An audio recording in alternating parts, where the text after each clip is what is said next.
The keys jingle in my hand as I stand in front of the door to my first real home. Not a rental this time, not a share house, mine. All mine. The door creaks open and I step inside, breathing in that unmistakable scent of fresh paint. It smells clean, new, full of possibility. This is supposed to be it, the big moment. I've waited 28 years for this. Hello, beautiful, I whisper, touching the newly painted wall. And then, something's off. My smile drops as I walk farther in, my footsteps echoing on the hardwood. When the living room comes into view, I just stop. Freeze. Instead of my brand new, carefully chosen furniture, the cream sofa I obsessed over, the glass coffee table, the matching end tables, there's a jumble of junk.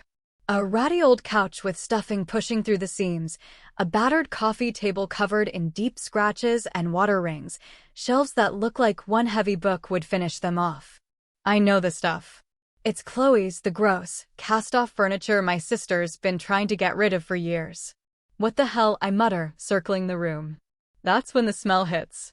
Mildew, something rotting, and, God, the sharp stink of old pee. I clamp a hand over my mouth, fighting the urge to gag. My eyes land on the one thing that's actually mine, the smart curtains, pristine and high-end, hanging at the window like they don't realize the rest of the room is a disaster zone. Before I can even begin to figure it out, my phone buzzes. Text from Chloe. It's a photo of my nephews, jumping on my brand new cream sofa, the one that should be right here. The boys are grinning, hands sticky, bouncing on the cushions. Underneath, a message. Thanks, sis. Mom said it was a housewarming gift for me. My old stuff is at your place, but you're so good at decorating, you'll make it look great. My hands shake. This can't be real. But it is. 3 days ago, I made the mistake of announcing my housewarming party way too soon in the family group chat. I just wanted everyone to be there. I was excited, proud, honestly. This house is mine, and I wanted them to see it, to see what I'd done. My mom, Diane, jumped in right away. Oh, I want to see it before everyone else. Let me come over, let me be involved.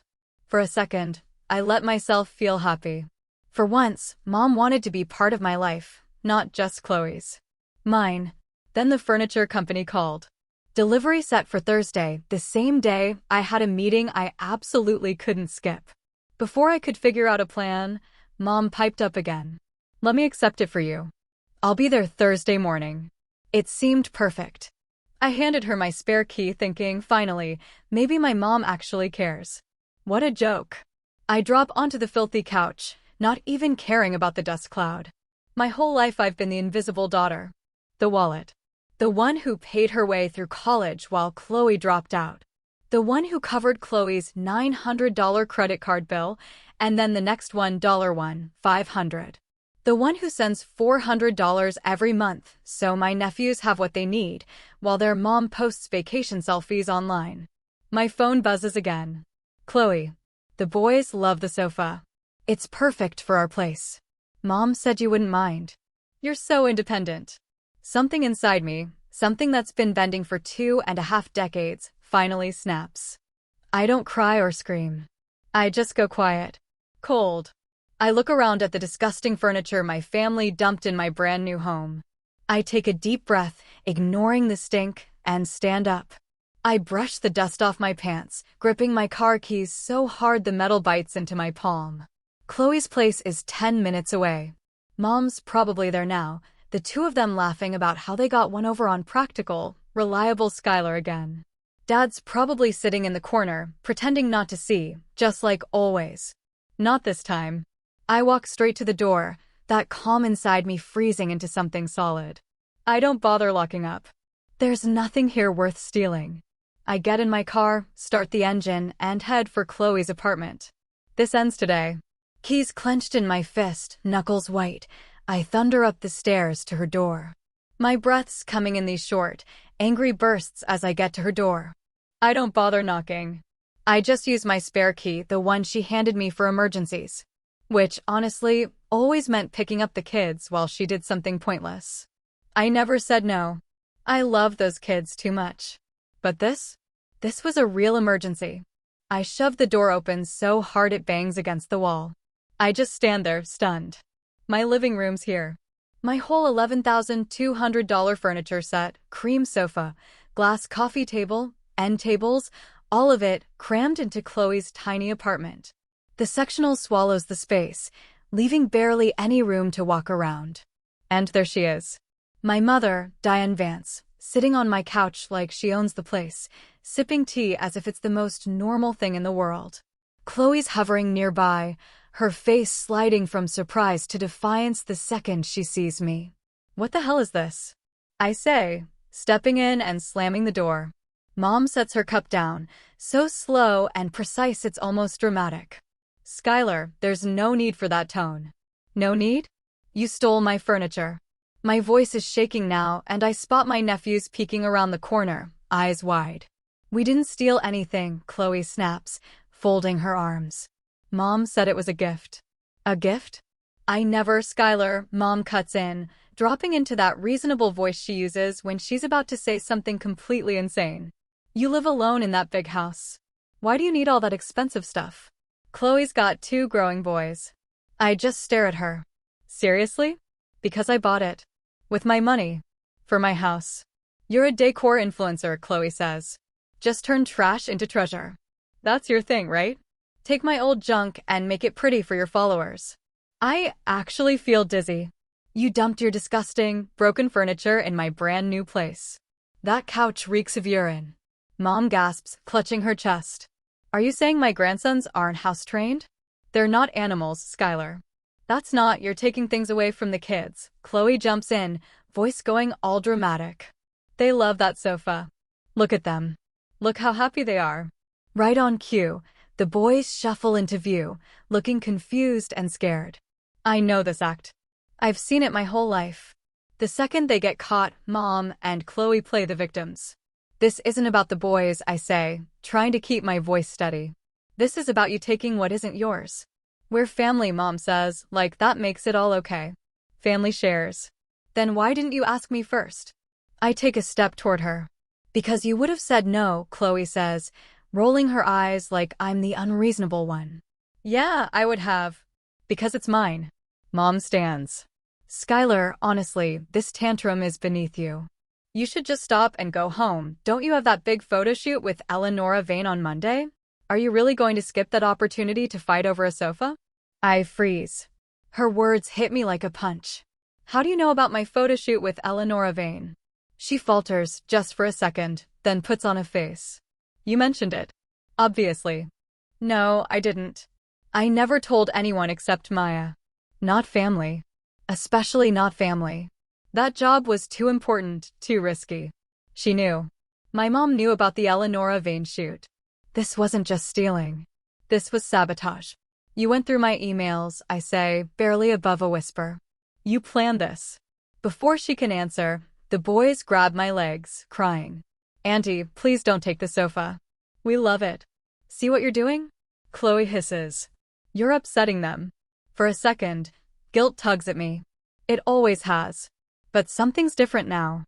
I crouch down to the boys' level, putting a hand on each shoulder.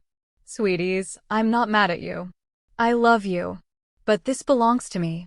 Your grandma and mom took it without asking. You're always welcome at my house. You can use my things, but not like this. They sniff. Usually, this is where I cave.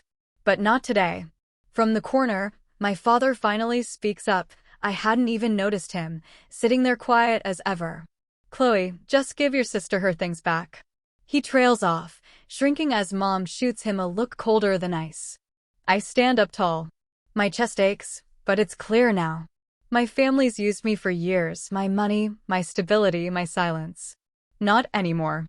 Get everything back to my house. Today, I say, voice flat. Or what? Chloe scoffs. Or I'll call the police and report it stolen. I say it again, one last time. Pack it up or deal with the fallout.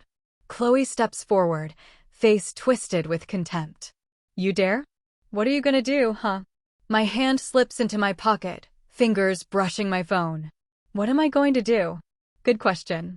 Chloe leans back against the kitchen counter, arms crossed, that smug grin spreading wider. You can't stop us, she says, sounding like someone who's never been told no in her life.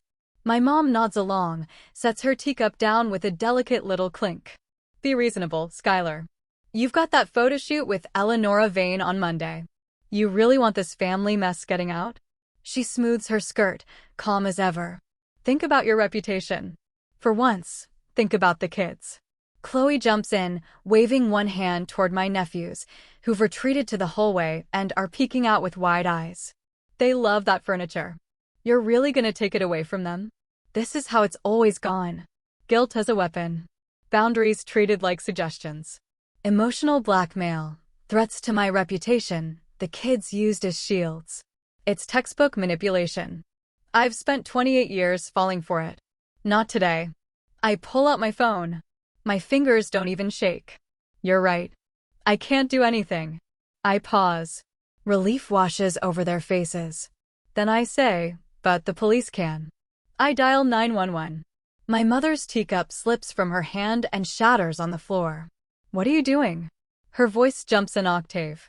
Yes, I'd like to report a theft, I say, my voice steady. Robert. She screams at my dad. Do something. She's calling the cops. My father steps forward, hand half raised like he's going to stop me. For a second, he's not just the silent man in the corner, he's the enforcer my mom's always wanted him to be. I look him in the eye. Dad, don't. Something passes between us. 28 years of silence, and suddenly there's a flicker of understanding.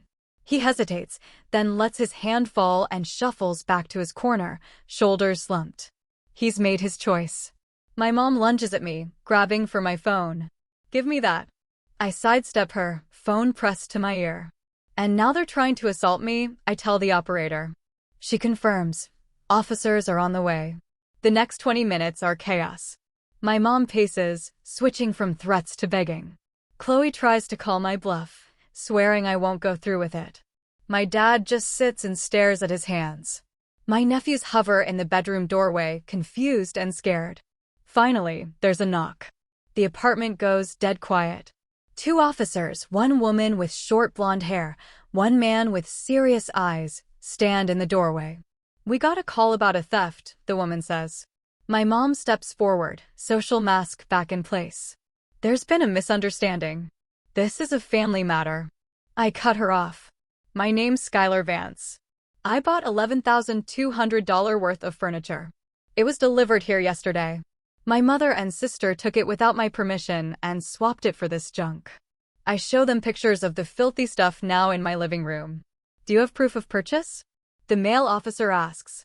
I pull up my receipts, the delivery confirmation email. The female officer looks them over, then turns to my mom and Chloe. Ma'am, did you take this furniture? My mom shifts gears. Her voice turns syrupy sweet. It was a misunderstanding. Skylar agreed to give it to Chloe. Her kids needed it. That's not true, I say, keeping my voice low. I never agreed to that. The officers split us up, take our statements. They read Chloe's text thanking me for the gift. They listen as my mom's story unravels. My dad says nothing. After what feels like forever, the female officer calls us back into the living room. Here's what we've found. This is a clear case of theft. The furniture was purchased by Ms. Vance, delivered to her address, and removed without consent. She looks at my mom and Chloe. You have 2 options. Bring it back right now, or Ms. Vance presses charges and we take it to court. My mother's face goes ghost pale. Chloe's smugness is long gone. We'll return it, my mom says, voice tight. Under police supervision, they drag my furniture back in. Every piece they tossed around so carelessly, now they have to handle with care. Chloe fights with the sofa cushions, muttering curses. My mom wraps glass tables, her hands stiff with anger. They don't bother hiding how much they resent it. The officers watch, making sure every last piece is back where it belongs. When the final box is inside, I turn to leave. It's over. I won. My mother's voice chases me down the hall, shrill and furious. Don't you ever show your face in this house again. I stop at the door and turn just enough to meet her eyes. That's the best thing you've said all day. I don't look away. 28 years of biting my tongue, and now I let the truth spill out. Oh, and stop expecting that $400 on the first. That's done too. The moving truck follows me home, crawling behind like an accusation. 2 officers stand watch while I reclaim my furniture. They hand me a case number when it's all over, just in case. Then they're gone and I'm alone, surrounded by my stuff. Victory feels emptier than I thought. The cream sofa ice cream stain from my nephews, still there. The coffee table has a fresh scratch. One of the end tables is missing its tag, ripped right off. I pull out my phone and start documenting everything. Wide shots, close-ups, the stain, the scratch, the torn tag. I'm not sad. There's no time for that. I call an emergency sofa cleaning service, cringe at the weekend premium, but I say yes anyway. The stain has to be gone before Eleonora Vane's photo shoot on Monday. Everything has to be perfect. The weekend blurs into cleaning and prep. Maya shows up Saturday morning, arms overloaded with groceries and cleaning stuff. You called the cops on your mom? She's not even asking. She's just amazed. You actually did it.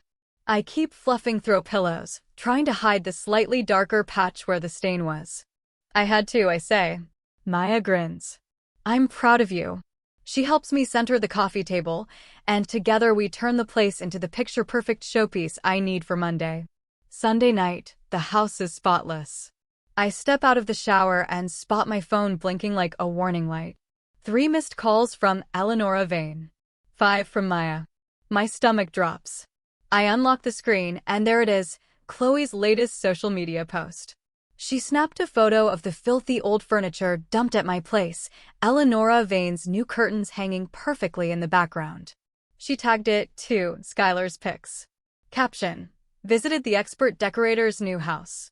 Guess this is an influencer's real taste? Trash. Disappointed. I just stare. Water drips from my hair onto the phone. Chloe couldn't steal my furniture, so now she's coming for my reputation. The war's not over. It's just getting started. My phone won't stop buzzing. Maya's sent 3 messages. Instagram is blowing up, 23 notifications and counting. The comments are chaos. Some people defend me. Others are shocked or piling on. It's a PR disaster happening live. Another buzz. Eleonora Vane. I take a shaky breath and answer. Ms. Vane, I was just about to call you. Skylar. Her voice is ice cold. I've been sent a disturbing image of my curtains. This was not in our contract. Having my brand new line displayed with garbage is unacceptable. My heart's slamming in my chest, but I keep my voice steady. Ms. Vane, I completely understand. That photo was posted without my knowledge or consent. Explain. Now. So I do. I tell her everything. The furniture swap. Calling the cops. Getting it all back. The hours cleaning. My mother and sister sabotaging me, using their old junk and my reputation as weapons. When I finish, the silence on the other end feels endless.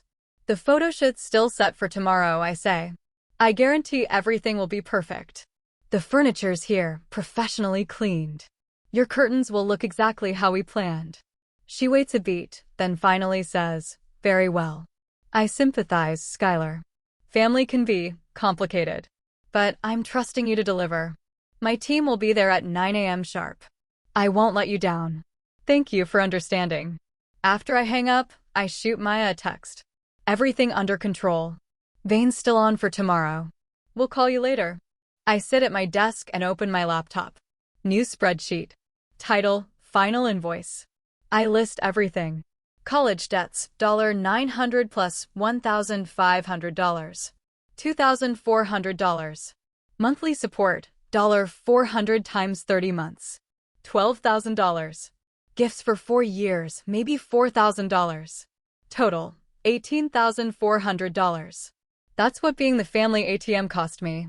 I save the file and close the laptop. Tomorrow, Eleonora Vane comes.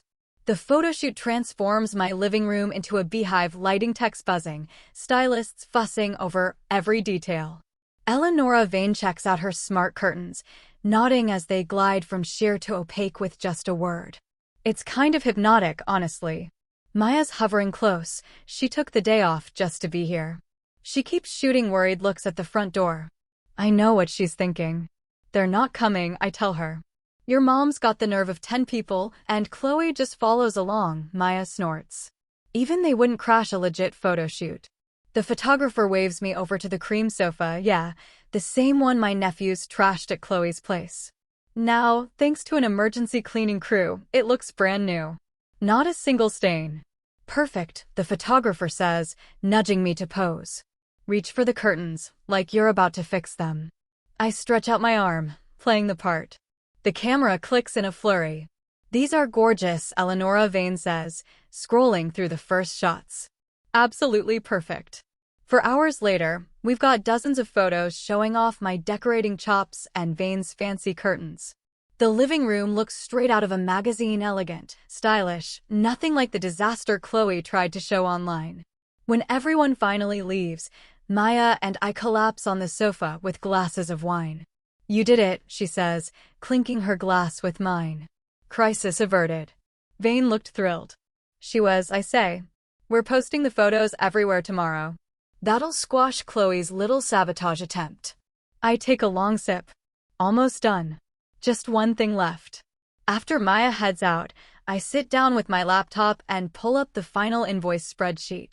I attach it to an email addressed to my mom, dad, and Chloe. Subject: Final invoice. Payment not expected. The body's short. This is what being the family ATM has cost me. Consider this my formal notice. The ATM is permanently closed. Don't contact me again. I hit send. Then I block my mother and Chloe's numbers. For the first time in years, I actually feel light. Free even. A couple blocks away, Chloe slams her phone on the coffee table. What the hell does she mean? The ATM is closed. She yells at her mom. I need that $400 a month. Diane paces the living room, cheeks flushed. This is ridiculous. She can't just cut us off. After everything we've done for her. Done for her? Chloe laughs. Like what? You've only ever taken from her. Diane whirls on her. Watch your mouth. This is your fault. If you hadn't posted that picture, my fault? Swapping the furniture was your idea. And now she's blocked us both. Their shouting gets louder. Chloe's kids run off to their rooms, covering their ears. Robert sits in the corner, rubbing his temples. When he can't take it anymore, he grabs his phone and texts me. They've been fighting all night. Chloe says you cut off the money. Maybe reconsider? For the boy's sake. He stares at the screen, hoping for a reply. Nothing. 3 months go by. 92 days since I sent that invoice. 92 days of blessed quiet from Mom and Chloe. My phone buzzes on the counter. Dad's calling 4th time this week. I let it ring. The voicemail pops up. I sigh and hit play. Skylar, it's Dad. He sounds worn out. Can't you forgive your mother? She misses you. We all do. He trails off. I delete the message. The first few times he called, I felt a pang of guilt. Now? Nothing. My spotless cream sofa sits in the living room, a silent trophy. Proof that after 28 years of being the good daughter, I finally made them notice me. The phone buzzes again. Not Dad this time, Aunt Gloria. Skylar Vance, what is wrong with you? She snaps. She's your mother, for heaven's sake. How can you be so cold? I pull the phone away as she keeps going. Family forgives, Skylar. Chloe made a mistake. Just let it go. When she finally stops to breathe, I cut in. Aunt Gloria, this isn't about forgiveness. It's about respect. And boundaries. Boundaries? She practically spits the word. That's just another word for selfish. I hang up. Within the hour, my phone lights up with messages from 2 more aunts and an uncle. The family cavalry has arrived. I switch my phone to Do Not Disturb and dive into the new client proposal. Ever since Eleonora Vane's curtain job took off, 3 more home decor brands have reached out. Business is booming, almost in direct proportion to how furious my family is. The days blur together. More calls, more texts. I delete them all. I don't even look at what they say. For a while, I feel wrapped in quiet, like I've finally managed to build a little peace around myself. A month goes by. Then, on a random Tuesday evening, my phone buzzes. This time, it's a text from my father. I almost swipe it away, but there's a photo attached. Alex and Jamie, my nephews, are grinning up at me, holding a homemade sign that says, "We miss you, Auntie S." Their faces are thinner, their clothes look a bit more worn. Underneath, my dad's message: "The kids really miss you and want to visit." I just stare at the screen, my heart twisting. This is what I've been bracing for. The kids aren't part of the mess, but they're the most effective way to pull me back in. That $400 monthly support I cut off, it was never really about the cash. I needed a line in the sand. Now, staring at those faces, doubt creeps in. Did my stand actually hurt them? Are they missing out because of me? Before I can overthink it, I pick up the phone. For months of silence, gone in one moment. My father answers on the first ring. "Skylar?" He sounds cautious, but hopeful. "I got your text," I say, keeping everything in check. "I miss the boys too." He goes quiet. I can hear him breathing, thinking, does this mean? I have conditions. I cut in. "I want to see them. Bring them to my house for the weekend. Just you and the kids." I pause, studying myself. "Mom and Chloe can't come." That's non-negotiable. Another long silence. I can practically hear him weighing whether to argue. "Robert?" I say, using his first name. That gets his attention. "They really do miss you," he says, sounding tired. I know. I miss them too. But my terms stand. He waits, and for a second I brace for guilt or another no. But then he says, "Okay. This weekend? Saturday morning?" Relief and something like victory rush through me. Saturday morning is perfect. I'll make pancakes. Saturday comes, and I'm up early, making dinosaur pancakes for Jamie, chocolate chip for Alex. I picked up a couple of books for each of them, nothing big, just things I know they'll like. When the doorbell rings, my dad's there with two bouncing boys. Auntie S. They nearly knock me over, hugging me so tight I laugh. "I missed you monsters so much." My father hovers in the doorway until I wave him inside. He looks older, somehow. The lines around his eyes are deeper. The day goes by in a whirl. Pancakes, board games, stories. Not once do the boys bring up their mom or grandma. By Sunday afternoon, it's time to say goodbye. As the boys pack up, my father pulls me aside in the kitchen. He keeps his eyes on the boys, his voice low. "Since you did that, Chloe's changed." I give him a look. Changed how? He rubs his face, searching for the words. "She quit social media. Had to get a second job too. But she's actually focusing on the kids now, not what everyone else thinks. They're both happier." The irony hits me. My attempt to protect myself forced Chloe to step up as a mom. "And Mom?" I ask, because I can't help it. His face clouds. "She doesn't get it. Probably never will." Then he looks at me, really looks at me. "But I do. You were right." That one sentence nearly knocks me over. My father, Diane's eternal shadow, finally saying I was right. Not her. As they leave, I hand him a few containers of food. "For the boys," I say. He nods, and something passes between us. "Same time next month?" "I'd like that," I say. I stand in the doorway, watching them drive away. My house feels calm, almost sacred. Cream-colored sofa. Eleonora Vane's smart curtains. The home I fought for. The one that's actually mine. I sink into the sofa, running my fingers over the soft, perfect fabric, no stains, no rips. Just good. Everything in its place, finally. More wine? Daniel leans over the back of the sofa, rough hands holding the bottle with surprising care. "Yes, please." I tip my glass toward him and watch as he pours. 6 months ago, I never would have pictured this, my house buzzing with laughter, warmth, and people who really care about me. Maya pops out of the kitchen, balancing a tray of appetizers. "Skylar, these crostini are incredible." She grins. "Getting promoted made you an even better host." I can't help but smile at that. My promotion still feels unreal.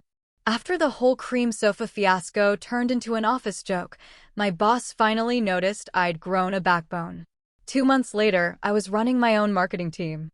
Suddenly, influencer contracts started rolling in, way better deals than I ever thought possible. Clients loved that my content felt real. Real homes for real people. The doorbell rings. I excuse myself and make my way through the living room, everything in its place, just how I like it. When I open the door, Eleonora Vane stands there, magazine frame under her arm. You know, Miss Vance, she says, I never thought that disaster would lead us here. She nods at the magazine, our collaboration splashed across a glossy double page in Home and Style. Business partners now, I say, taking the frame from her. Who would have guessed? I knew talent when I saw it, she says, stepping inside, even with my questionable furniture in the background. I laugh, thinking about Chloe's social media attack. Now, it just makes me smile. It showed everyone who we really were. Daniel drifts over and slides an arm around my waist. That feeling, the way he touches me with respect, asks before moving my things, sees my boundaries as strength instead of selfishness, it still catches me off guard. House looks amazing for the official housewarming, he says. The real one, I correct, remembering how my mom tried to take even that from me. Maya raises her glass. To Skylar's new life. Everyone cheers, and for a second, the sound fills all the old hollowness inside me.